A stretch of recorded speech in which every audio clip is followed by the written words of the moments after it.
Hello বন্ধুরা, চলে আসলাম help চ্যানেলে আর একটা নতুন ভিডিও নিয়ে। তো আজকে আমার কাছে আর একটা নতুন প্রোডাক্ট আছে বার্জারের। তো বার্জার থিনার। তো এই বার্জার থিনার আপনারা কোথায় এবং কিভাবে ব্যবহার করবেন আজকে এই ভিডিওর মধ্যে আমি বলে দেবো। তো ভিডিও স্কিপ করবেন না। তো প্রথমে বলি, আমার কাছে বর্তমানে আছে হাফ লিটার এবং 1 লিটার। তো হাফ লিটারের এমআরপি আছে আপনার দেখতে পাচ্ছেন 160 টাকা, এবং 1 লিটারের এমআরপি আছে আপনার 196 টাকা। তো আপনারা যখন মার্কেটে যাবেন কিনতে, তখন অল্প ডিসকাউন্ট দিবে, ঠিক আছে।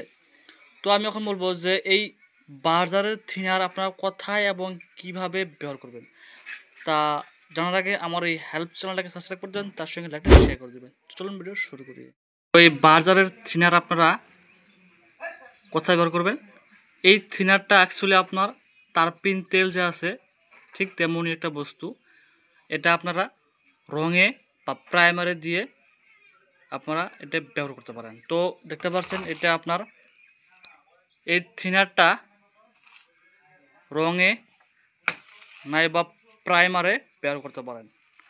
রং এবং প্রাইমার পাতলা করার জন্য এই থিনারটা ব্যবহার করতে হয়। আগে যেরকম আমরা ব্যবহার করছি তার পিন তেলের বদলে আমরা নিয়ে আসলাম বার্জার থিনার, ঠিক আছে। তো কিভাবে ব্যবহার করবেন যদি ভিডিও দেখতে চান আমাকে কমেন্ট করবেন, আমি বানিয়ে দেবো, ঠিক আছে।